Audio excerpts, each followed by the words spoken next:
بسم اللہ الرحمن الرحیم نحمدہ ونصلی علی رسولہ الکریم اما بعد۔ تو کل کا سبق جو تھا یا پچھلے کچھ اسباب کی بات کر لیتے ہیں کہ نبی کریم صلی اللہ علیہ وسلم کو پھر 40 سال کی عمر میں نبوت مل گئی، اور پھر حضرت خدیجہ رضی اللہ عنہا کو تک بات پہنچائی اور وہ اسلام لے آئیں، اور پھر اس کے بعد جو قریب کے لوگ تھے وہ اسلام لے آئے، اور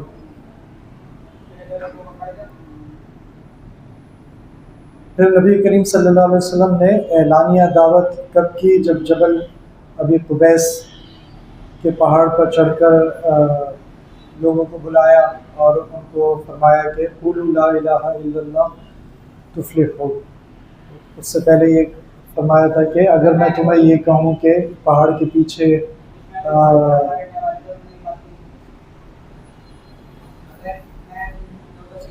میں پوچھوں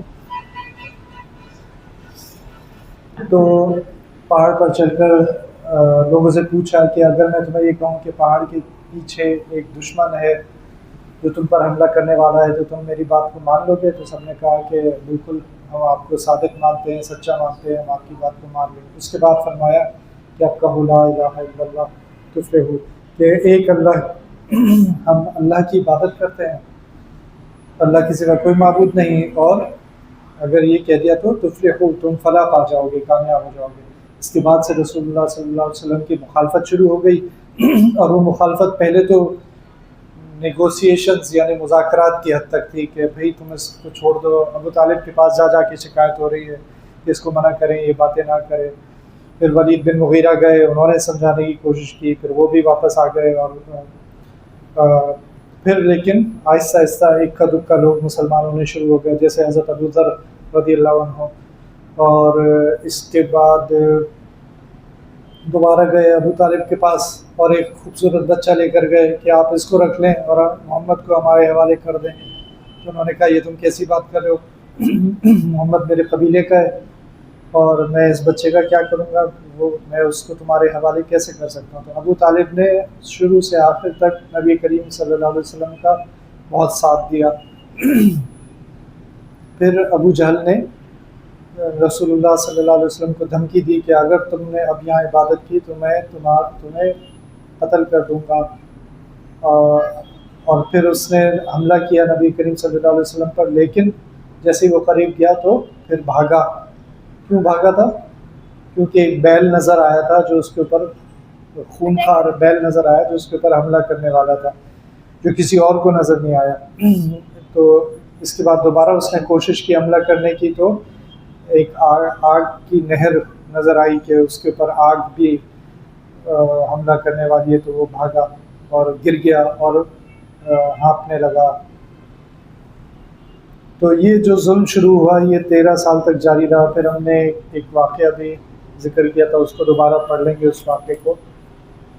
اور یہ اب مسلمانوں کے خلاف دہشت گردی شروع ہو گئی۔ میں اس کو دہشت گردی جان بوجھ کر اس لیے کہہ رہا ہوں کہ مسلمانوں کے خلاف آج بھی دہشت گردی کی جا رہی ہے، اور پھر مسلمانوں ہی کو دہشت گرد کہا جاتا ہے۔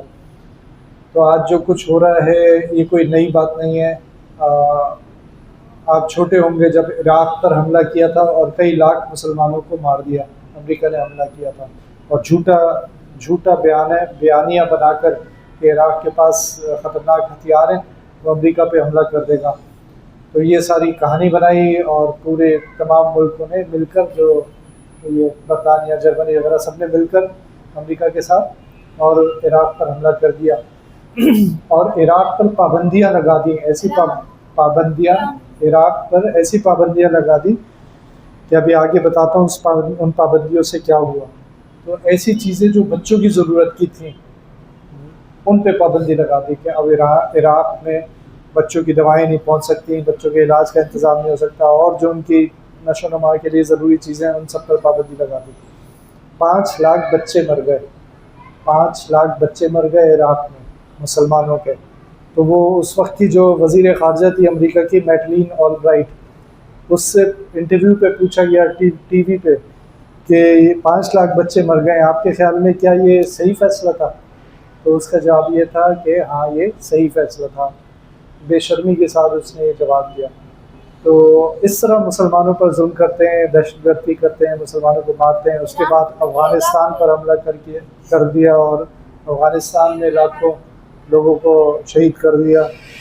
اور 55 لوگوں نے حملہ کیا. 55 ملکوں نے 55 یا 52 ملکوں نے مل کر افغانستان پر حملہ کیا تھا. اور پھر دھمکیاں دیتے رہتے ہیں، کبھی حملہ نہیں کرتے تو پابندیاں لگا دیتے ہیں تاکہ وہ ملک جو ہے وہ گھٹنے ٹیک دے اور ان کی ساری باتیں ماننا شروع کر دے. تو اس زمانے میں بھی اسی طرح مسلمانوں کے ساتھ دہشت گردی کا سلوک کیا گیا. حضرت بلال رضی اللہ عنہ کا واقعہ یہ ہے کہ وہ مسلمان ہو گئے، غلام تھے، تو ان کا مالک جو تھا وہ ان کو تپتی ریت پر یا تپتی چٹان پر قمیض اتار کے لٹاتا. اور مکہ مکرمہ کی گرمی ایسی ہے کہ اگر وہاں جائیں تو ہم کراچی والے کراچی کی گرمی کو بھول جائیں گے. وہاں اتنی شدید گرمی ہوتی ہے، یعنی ہمارے لیے برداشت مکہ میں. تو بلکہ علماء نے مکے کی گرمی کی وجہ سے کچھ مسائل بھی نکالے ہیں، اور مسائل اس طرح کہ اگر آپ اونٹ پر بیٹھے ہیں یا گھوڑے پر بیٹھے ہیں اور اس کا پسینہ آپ کے جسم پر لگ گیا تو آپ پاک رہیں گے یا ناپاک ہو جائیں گے. اور اس کے لیے مثال یہ دیتے ہیں کہ ایسا ہو نہیں سکتا. نبی کریم صلی اللہ علیہ وسلم بیٹھے تھے گدھے پر یا اونٹ پر، ایسا ہو نہیں سکتا کہ نبی کریم صلی اللہ علیہ وسلم کو پسینہ نہ لگا ہو ان جانوروں کا. تو اگر اس کے بغیر انہوں نے نماز پڑھی، اس کا مطلب ہے کہ وضو نہیں ٹوٹا. تو اتنی شدید گرمی ہوتی ہے کہ مکے کی گرمی کی فقہا نے اس کے اوپر بحث کی ہے کہ اس گرمی میں ایسا نہیں ہو سکتا کہ پسینہ نہ آئے جانور کو. اس گرمی میں ان کو لٹایا جاتا اور پھر ان کے سینے پر بھی ایک پتھر رکھ دیا جاتا، تپتا ہوا گرم پتھر. تو ہم تھوڑا سوچیں کہ اگر گرمی میں ہمیں مسجد کے فرش پر کراچی کی گرمی میں تھوڑا سا چلنا پڑ جائے نا 10 قدم، تو ہمارے لیے مشکل ہو جاتا ہے. وہ 10 قدم چلنا بھی مشکل ہو جاتا ہے. حضرت بلال پر اتنا ظلم ہوتا رہا، اور وہ کیا کہتے تھے کسی کو معلوم ہے؟ جب ان پر یہ ظلم کیا جاتا تھا ان کی زبان پہ کیا الفاظ ہوتے تھے؟ اللہ کا نام ہوگا نہیں یاد؟ احد. احد احد احد کے کیا معنی؟ یہ صحیح کہہ رہا ہے، اللہ کا نام ہے یہ احد جو ہے اللہ کا نام. قل هو اللہ احد. نہیں معلوم اللہ احد کے کیا معنی؟ ایک تو واحد ہوتا ہے نا، واحد ایک. احد کے معنی بھی ایک ہی کے ہیں، لیکن دونوں میں تھوڑا سا فرق ہے. تو واحد تو کوئی بھی ہو سکتا ہے، احد سوائے اللہ کے کوئی نہیں ہو سکتا. تو احد کے معنی ہوتے ہیں ایسا ایک جس جیسا کوئی نہیں ہو سکتا، جس جیسا ایک کوئی نہیں ہو سکتا. نہیں، ایک. تو ایسا ایک جس جیسا یا ایسا واحد جس جیسا واحد کوئی نہیں ہو سکتا. تو اگر وہ خالق ہے تو ایسا خالق ہے جس جیسا خالق کوئی ہو نہیں سکتا. اگر وہ رازق ہے یعنی رزق دیتا ہے ہمیں، تو ایسا رازق ہے اس جیسا رازق کوئی ہو نہیں سکتا. اگر وہ منتقم ہے یعنی انتقام لینے والا ہے، تو ایسا منتقم ہے جس جیسا منتقم کوئی نہیں ہو سکتا. اور اسی طرح اللہ تعالیٰ کے 99 نام جو ہے نا، ان سب کو اگر ہم ان کے بارے میں سوچیں تو ہم خود اس نتیجے پہ پہنچیں گے کہ احد اللہ سبحانہ وتعالیٰ کا جو نام ہے وہ کس وجہ سے ہے. وہ کہتے تھے احد یعنی کوئی اور خدا ہے ہی نہیں سوائے اللہ کے، بس ایک ہے، اس کے علاوہ کوئی نہیں. اور یہ جو 300 سے زیادہ بت رکھے ہوئے ہیں میں نہیں مانتا ان کو، یہ مطلب تھا ان کا. جب وہ ان کی زبان سے احد نکلتا تھا انہیں اور غصہ آتا تھا اور ان کے اوپر ظلم کرتے تھے. تو یہ حال تھا. اب حضرت بلال رضی اللہ عنہ کی امی بھی مسلمان ہو چکی تھیں، لیکن انہوں نے اس کا اظہار نہیں کیا تھا. تو وہ جو ان کے مشرک تھے وہ تنگ آ جاتے تھے جب ظلم کر کے، اور حضرت بلال پھر بھی احد کرتے تھے. تو وہ پھر بالآخر ان کی والدہ کے پاس پہنچے اور انہیں کہا کہ اس کو سمجھا لو ورنہ ہم اس کو چھوڑیں گے نہیں. تو ان کی والدہ جو تھی وہ آئی حضرت بلال کے پاس اور ان سے کہا کہ بھئی تم کیوں اپنی جان کو خطرے میں ڈال رہے ہو؟ میں نے بھی تو اسلام قبول کیا ہوا ہے، تم خاموشی اختیار کر لو یا ان کی جو بات کہہ رہے ہیں اس کو مان لو. تم کیوں اپنی جان کو خطرے میں ڈال رہے ہو؟ تو حضرت بلال رضی اللہ عنہ نے فرمایا کہ اس کا مطلب یہ ہے کہ میں جیت چکا ہوں، میں کامیاب ہو گیا ہوں، یعنی وہ مجھ پر ظلم کر کر کے ناکام ہو گئے، تو اب میری ماں کے پاس پہنچے ہیں کہ ماں اس کو جا کے سمجھائے، اس کا مطلب ہے کہ میں کامیاب ہو گیا ہوں۔ تو یہ صحابہ کا ایمان ایسا ہوتا تھا کہ ان کے اوپر کوئی بھی کسی طرح کا بھی ظلم ہو جائے، کوئی بھی کوشش ہو جائے، وہ اس پہ ہار نہیں مانتے تھے۔ پھر حضرت یہ ایک واقعہ تھا، پھر حضرت سمیہ رضی اللہ عنہا کا میں نے واقعہ کل بیان کیا تھا کہ کس طرح ان کی ٹانگوں کو، ایک ٹانگ کو ایک اونٹ سے باندھا گیا اور دوسری ٹانگ کو دوسرے اونٹ سے، اور پھر دونوں اونٹوں کو مختلف سمتوں میں دوڑا دیا گیا اور ان کا جسم دو حصوں میں تقسیم ہو گیا، لیکن انہوں نے اسلام کو نہیں چھوڑا۔ حضرت خباب رضی اللہ عنہ، ایک یہ بات کا واقعہ، انہیں مسلمان ہوئے ہوئے تو کافی ٹائم ہو گیا تھا، بعد میں صحابہ نے کبھی ان سے پوچھا کہ بتائیں کچھ اپنے پرانے وقتوں کے بارے میں، کیا گزری تھی آپ کے اوپر؟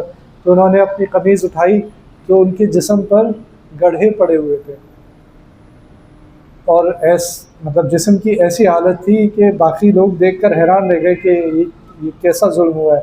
انہوں نے بتایا کہ میرے جسم پر پتھروں کے انگارے لگائے جاتے تھے، ایک انگارے ہوتے ہیں کوئلے والے، وہ بھی گرم ہوتے ہیں، لیکن پتھر کو اگر آگ کر دیا جائے، آگ کی طرح، انگارے کی طرح کر دیا جائے تو وہ تو بہت ہی خطرناک ہوتا ہے، تو وہ ان کے جسم پر پتھروں کے انگارے لگائے جاتے تھے۔ تو حضرت عمر رضی اللہ عنہ نے ان کو دیکھا تو انہوں نے رونا شروع کر دیا کہ کیسا کیسا ظلم ہوا تھا مسلمانوں کے اوپر۔ پھر اسی طرح حضرت عمر، یہ تو بعد کا واقعہ تھا، لیکن اس سے پہلے کا ایک واقعہ کہ جب ہجرت کی اجازت ملی نا، جب مسلمانوں نے نبی کریم صلی اللہ علیہ وسلم کے پاس آ کر کہا کہ ہمارے لیے کوئی راستہ نکالیں، یہ اب بہت مشکل ہو گیا ہے، ظلم بہت حد سے بڑھ چکا ہے، تو نبی کریم صلی اللہ علیہ وسلم نے اجازت دی ہجرت کی۔ پہلی ہجرت کہاں ہوئی تھی؟ نہیں،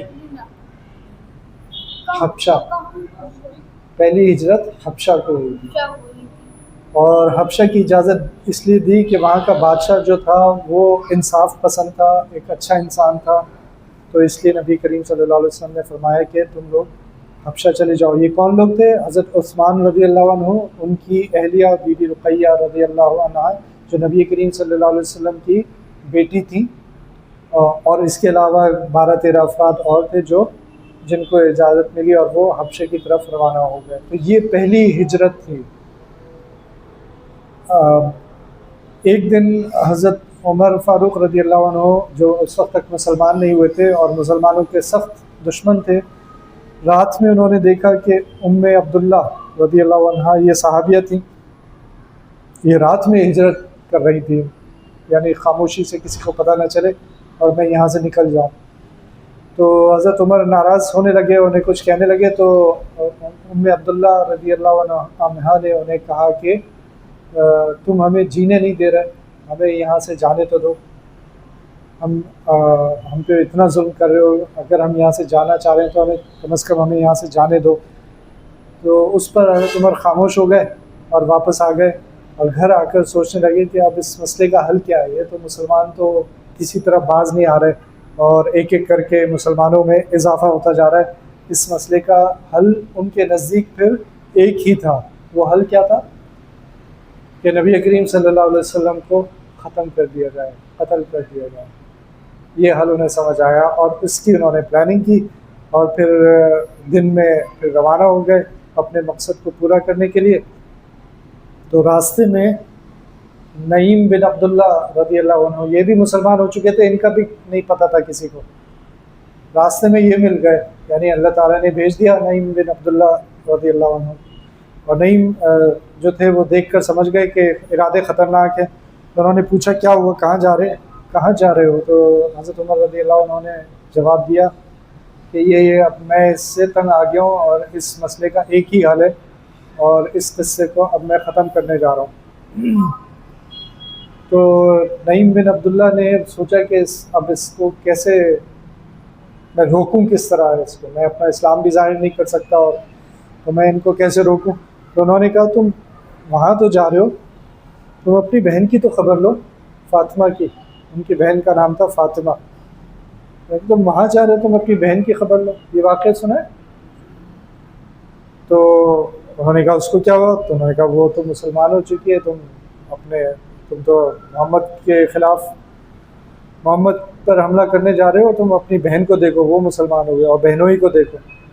تو انہیں بہت غصہ آیا اور پھر روانہ ہو گئے اور دروازہ کھٹکھٹایا تو پتہ چل گیا اندر کون تھا. اندر حضرت فاطمہ بنت خطاب اور حضرت سعید بن زید جو ان کے شوہر تھے، اور حضرت خباب جو تھے وہ قرآن پڑھا رہے تھے. ان کی ڈیوٹی لگائی تھی نبی کریم صلی اللہ علیہ وسلم. یہ وہی حضرت خباب ہیں جن کے جسم پر نشانات تھے نا. تو یہ قرآن پڑھا رہے تھے، لیکن انہیں اندازہ ہو گیا کہ کچھ خطرے کی بات ہے. تو حضرت سعید بن زید جو تھے وہ رضی اللہ عنہ وہ چھپ گئے، اور یہ حضرت عمر داخل ہوئے. انہوں نے پوچھا تم لوگ کیا پڑھ رہے تھے؟ آواز تو آ گئی تھی انہیں. تو پھر انہوں نے بتایا کہ ہم قرآن پڑھ رہے تھے. تو پھر انہوں نے بہن کو مارنا شروع کر دیا، اور بہن کو اتنا مارا کہ بالآخر خود ہی انہیں ترس آ گیا. بہن تو تھی نا، جیسی بھی جو بھی تھی بہن تو تھی، پھر خود ہی ترس آ گیا. تو انہوں نے کہا، بہن نے کہا میں بھی خطاب کی بیٹی ہوں، میرے جسم میں بھی خطاب کا خون ہے، تم میرا کیا بگاڑ لو گے؟ اپنے بھائی سے کہا میں اس دین کو نہیں چھوڑوں گی، کچھ بھی ہو جائے، میری جان چلی جائے، میں نہیں چھوڑوں گی. تو یہ سب کچھ دیکھ کر سن کر حضرت عمر کا دل جو تھا وہ نرم پڑا. انہوں نے کہا اچھا مجھے دکھاؤ کیا پڑھ رہی ہو. تو انہوں نے کہا یہ ہم تمہیں نہیں دے سکتے کیونکہ تم ناپاک ہو، اگر تمہیں یہ پڑھنا ہے تو غسل کرنا ہوگا. تو اس کے بعد انہوں نے غسل کیا اور پھر ان کو وہ پڑھ کے سنایا گیا. سورہ طٰہٰ کی شروع کی آیات پڑھ کے سنائی.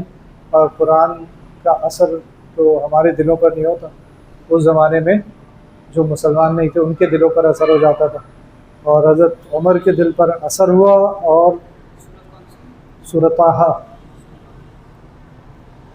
اور ان کی آنکھوں سے آنسو بہنے لگے. اس کے بعد انہوں نے کہا مجھے لے چلو. تو پھر نبی کریم صلی اللہ علیہ وسلم کے پاس پہنچے اور اس طرح انہوں نے اسلام قبول کر لیا. حضرت عمر ان لوگوں میں سے تھے، 2 افراد میں سے تھے جن کے لیے نبی کریم صلی اللہ علیہ وسلم نے خصوصی دعا مانگی تھی کہ یا اللہ میری عمر سے یا عمر سے مدد فرما. تو دونوں ایک ہی طرح لکھے جاتے ہیں، عمر بھی اور عمر بھی ایک ہی طرح لکھا جاتا ہے عین سے. تو اللہ سبحانہ و تعالیٰ نے ایک کے معاملے میں دعا قبول فرمائی، اور حضرت عمر مسلمان ہو گئے. اور اس کے بعد سے جو تھا وہ اسلام، یعنی مسلمان جو تھے ان کے اندر ایک طاقت آ گئی. جب اسلام قبول کیا انہوں نے تو وہاں نبی کریم صلی اللہ علیہ وسلم کے پاس اور صحابہ بھی موجود تھے، اور اس وقت اللہ اکبر کے نعرے لگنے شروع ہو گئے کہ اب عمر ہمارے ساتھ آ گیا. تو ایک انگریزی میں ایک چیز ہوتی ہے، یا کسی نے ایک بات کی تھی، بٹرفلائی مومنٹ. تو بٹرفلائی مومنٹ کا مطلب یہ تھا، اس آدمی نے یہ کہا، کیونکہ پرانی بات نہیں ہے، ابھی کچھ عرصے پرانی بات، کہ اگر برازیل میں ایک تتلی اڑی، اس کی وجہ سے افریقہ میں طوفان آ گیا. تو یہ کوئی پروون نہیں تھا، یہ کوئی ثابت شدہ بات نہیں تھی. اس نے ایک ایسی بات کی تھی جو اگر ہم سوچیں تو سچ بھی ہو سکتی ہے، کہ وہاں سے جو ایئر ویوز بنی کسی تتلی کے پر جو تھے ان کے ہلنے کی وجہ سے، وہ پھر آہستہ آہستہ آہستہ افریقہ میں جا کے ایک طوفان میں تبدیل ہو گئی. یہ مثال میں اس لیے دے رہا ہوں کہ بٹرفلائی مومنٹس جو ہے نا، وہ اللہ سبحانہ و تعالیٰ ہر انسان کی زندگی میں بھیجتے ہیں، چاہے وہ مسلمان ہو چاہے غیر مسلم ہو. پوری دنیا پر جو اسلام چھا گیا نا، ایک بٹرفلائی مومنٹ تھا اس میں. وہ تھا حضرت نعیم بن عبداللہ کا حضرت عمر سے مکالمہ ہونا، آمنے سامنے آ جانا. اگر حضرت نعیم بن عبداللہ نہیں آتے اس وقت، اللہ تعالیٰ نے ہی بھیجا تھا انہیں، لیکن اگر وہ اس وقت نہیں آتے تو یہ ملاقات نہیں ہوتی. وہ حضرت فاطمہ کے گھر نہیں جاتے، وہاں سے قرآن نہیں سنتے، ڈائریکٹ ہی پہنچ جاتے اپنے ارادے کو پورا کرنے کے لیے. لیکن اس کو بٹرفلائی مومنٹ اس طرح کہیں گے کہ وہ یہ چھوٹا سا جو واقعہ تھا اس کی وجہ سے پھر وہ بعد میں خلیفہ بنے، اور پھر پوری دنیا میں جتنی فتوحات ہوئیں مسلمانوں کی وہ سب سے زیادہ حضرت عمر رضی اللہ عنہ کے دور میں ہوئی، اور وہ ایک بہترین ایڈمنسٹریٹر تھے. انہوں نے نئے نئے قوانین اور انتظامات بنائے، پولیس کا نظام وغیرہ وغیرہ، بہت سارے نظام انہوں نے بنائے. تو یہ بٹرفلائی مومنٹ جو ہے نا، یہ ہر مسلمان کی اور انسان کی زندگی میں آتا ہے. آپ لوگ اپنی اپنی زندگی میں ڈھونڈیں کہ کوئی وقت آیا تھا جو لائف چینجنگ تھا، اور اس وقت اگر میں یہ فیصلہ نہیں کرتا، یا مثال کے طور پر کوئی کسی امتحان میں فیل ہو جائے. مثلا میں ایئر فورس میں جانا چاہتا تھا جب میں چھوٹا تھا، لیکن میں نہیں جا سکا، میں فیل ہو گیا وہاں کے میڈیکل ٹیسٹ میں. تو اگر میں چلا جاتا تو ایئر فورس، تو اگر میں چلا جاتا تو پھر شاید وہ بہت ساری خیر جو اللہ تعالیٰ نے میرے لیے لکھی ہوئی تھی وہ مجھے نہ ملتی. اس کے علاوہ بھی میں اپنے بارے میں سوچتا ہوں تو پھر بہت ساری مثالیں ایسی ملتی ہیں. ہمیں اپنے بٹرفلائی مومنٹس کا جو ہے نا قدر کرنی چاہیے جب بھی کوئی ایسا موقع ہے. ایک موقع یہ بھی ہو سکتا ہے کہ اللہ تعالیٰ نے سیرت سننے کا موقع دے دیا، تو وہ موقع جو ہیں ان کو گنوانا نہیں چاہیے. ہو سکتا ہے آج سے 20 سال بعد آپ سوچیں کہ وہ ایک بات سنی تھی میں نے بٹرفلائی مومنٹ کی، اور وہ صحیح ثابت ہو گئی. اور اسی طرح تاریخ میں دیکھیں گے تو بہت سارے ایسے واقعات مل جائیں گے. تو ابھی جیسے یہ فلسطین کا مسئلہ ہے، تو یہ انشاءاللہ فلسطین تو آزاد ہو جائے گا، اس میں تو مجھے کوئی شک نہیں ہے، اور اسرائیل ختم ہو جائے گا انشاءاللہ، اس میں مجھے کوئی شک نہیں ہے. لیکن اس کے پیچھے کوئی نہ بہت سارے بٹرفلائی مومنٹس ہوں گے انشاءاللہ. یہ بات ہو گئی. کل ہم نے کون سی حدیث پڑھی تھی؟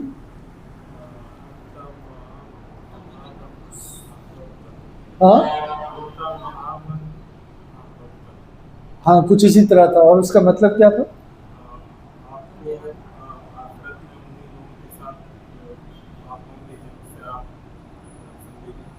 دنیا میں محبت کرتے ہوں گے آپ، آخرت میں انہی کے ساتھ ہوں گے جن سے آپ دنیا میں محبت کرتے ہوں گے. تو اگر دنیا میں ہم نبی کریم صلی اللہ علیہ وسلم سے سب سے زیادہ محبت کرتے تھے تو آخرت میں ہم انہی کے ساتھ ہوں گے. اس سے اچھی بات کیا ہو سکتی ہے؟ صحابی نے جو کہا تھا کہ اس سے زیادہ خوشی والا دن میری زندگی میں کبھی نہیں آیا. اور تو یہ بات ہو گئی. اب آج کی حدیث جو ہے وہ ہے الحیاء شعبۃ من الایمان. حیا ایمان کے شعبوں میں سے ایک شعبہ ہے. تو ایمان تو آپ کو معلوم ہوگا، ایمان اتنی اہم چیز ہے کہ اگر ایمان نہیں ہو تو جنت میں داخل نہیں ہو سکتے، چاہے ہمارے پاس کتنی ساری نیکیاں ہوں، نہیں کبھی بھی داخل نہیں ہوں گے. ہاں تو ایمان کے پھر شعبے ہیں، اور ان شعبوں میں سے ایک شعبہ حیا کا شعبہ ہے. حیا کیا ہوتی ہے؟ شرم، اردو میں شرم کہتے ہیں. تو اس کی مثالیں کیا ہو سکتی ہیں؟ ہاں پردہ، ہاں اس کی ایک مثال یہ ہو سکتی ہے. لباس سب سے بہت اہم ہے کہ آپ لباس کیسا پہن رہے ہیں. کہیں بے حیائی والا لباس تو نہیں پہن رہے، اور کہیں بے حیائی والے کو دیکھ تو نہیں رہے. آنکھوں کا پردہ، سننے کا، کانوں کا، یہ سارے پردے. بالکل صحیح بات ہے. عام طور پر لوگ سمجھتے ہیں صرف آنکھوں سے ہی حیا کا تعلق ہے، لیکن حیا کا تعلق ہر گناہ سے ہے. ہر گناہ، جیسے کوئی بیٹا ہے نا، وہ باپ کے سامنے سگریٹ نہیں پیتا کیونکہ اسے، یا اپنی فیملی کے سامنے بھی نہیں پیتا کیونکہ اس کو حیا آتی ہے. تو عام طور پہ لوگ سمجھتے ہیں بس یہ بے حیائی اسی کو کہتے ہیں کہ بد نظری کرنا، فحاشی کی چیزیں اس میں انوالو ہو جانا، غلط چیزیں دیکھنا. لیکن اس کا تعلق ہر گناہ سے ہے. اور اس کے بارے میں ایک اور حدیث میں آیا کہ اگر حیا نہیں تو پھر جو چاہے کرو، اگر حیا نہیں تو پھر جو چاہے کرو. تو ہم دیکھتے ہیں کہ یہ دنیا میں جتنے بے حیا لوگ ہوتے ہیں ان کی زندگی میں پھر گناہوں سے کوئی انہیں وہ نہیں ہوتی، شرم نہیں آتی، اور وہ پھر ہر طرح کے گناہوں میں ملوث ہو جاتے ہیں. میرا یہ بھی مشاہدہ ہے کہ جو لوگ غیر مسلم ہوتے ہیں اور ان میں حیا ہوتی ہے وہ بالآخر مسلمان ہو جاتے ہیں. ہمیں تو یہی پتہ ہے نا کہ وہ سارے ہی بے حیا ہوتے ہیں، لیکن ان میں حیادار بھی ہوتے ہیں، اور اس حیا کی وجہ سے بالآخر وہ اسلام لے آتے ہیں. یہ تھوڑے بہت میرے تجربات ہیں اس کے نتیجے میں. مسلمان بننے کے بعد سوچتے ہیں، وہ مسلمان بننے کے بعد سوچتے ہیں جب بندے کے اندر ہے ہو. ہاں، اور اسی طرح کچھ ایسے بھی لوگ ہوتے ہیں جو بے حیائی میں ملوث ہوتے ہیں. غیر مسلموں کی بات کر رہا ہوں، لیکن اچانک انہیں جب پتہ چلتا ہے کہ اسلام میں اس طرح حیا کی تاکید کی گئی ہے تو وہ بات انہیں پسند آ جاتی ہے. اور وہ ایسے بھی مثالیں ہیں جو جنہوں نے اسلام قبول کر لیا. کوئی سوال ہے؟ آج کا سبق مکمل ہو گیا. کوئی سوال؟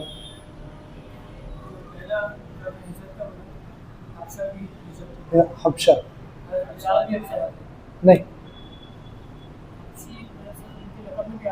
ان کا تو تعلق ہی حبشہ سے تھا. تو تعلق ہونا علیحدہ بات ہے، ہجرت کرنا علیحدہ بات. ویسے سوال کا جواب یہ ہے کہ میرے علم میں نہیں ہے کہ ان 12-13 لوگوں میں حضرت بلال شامل تھے یا نہیں تھے.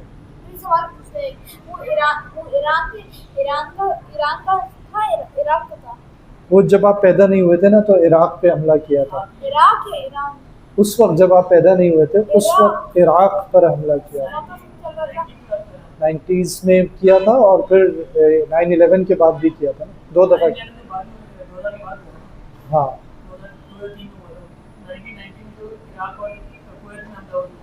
ایک وہ ہوا تھا، ایک 9/11 کے بعد ہوا تھا. دونوں دفعہ ہوا ہے، 2 دفعہ ہوا ہے، اور دونوں دفعہ ایسا ہی ظلم ہوا ہے. جو عراق میں حملہ ہوا تھا تو صدام حسین. ہاں ہاں، یا پتہ ہے تمہیں صدام حسین کا؟ ماشاء اللہ. اسرائیل میں آگ لگی. اور کوئی سوال؟ اور اسرائیل میں آگ لگا دی تھی، اس لیے